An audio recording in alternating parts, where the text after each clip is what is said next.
যাদের জন্য জেল খেটেছি না, এখন তো দেখছি যে তারাই আমাদেরকে চেনে না। দেখুন, দীর্ঘ কয়েক বছর ধরে আমি যে কাজ করে আসছি না, আপনাদের জন্য যেভাবে যে ভিডিও বানিয়ে আসছি, এবার বুঝতে পারলাম যে না, এই কাজ না, আমার এই কাজ কারোর কোনো কাজে আসেনি। এটা শুধুই করেছি, কারোর কোনো প্রয়োজন পড়েই নেই এগুলো দেখানোর বা করার। তো বাস এটাই। আর দেখুন, আমি পুরো ব্যাপারটা বলছি, তবে তার আগে একটা রিকোয়েস্ট, এই পুরো ব্যাপারটা শোনার পরে কেউ দয়া করে কোনো রকমের কোনো দুঃখ পাবেন না, আমি নিজেও পাইনি।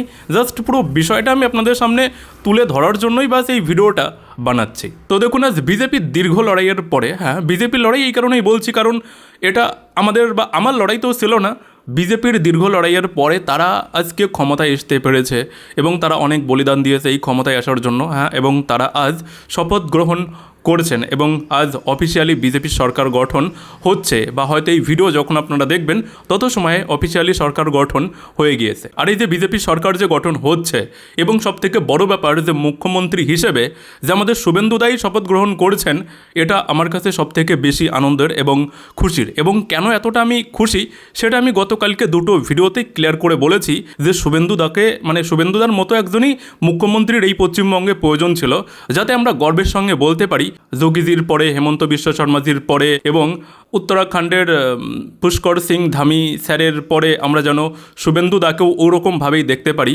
যে হ্যাঁ সারা দেশের সামনে শুভেন্দু দাকে যেন আমরা ওরকমভাবেই হাইলাইট করতে পারি। কারণ শুভেন্দুদার কোয়ালিটি আলাদা, কারণ শুভেন্দুদা সব কিছু বুঝেছে, ঝেলেছে, অনেক কষ্ট সহ্য করেছে।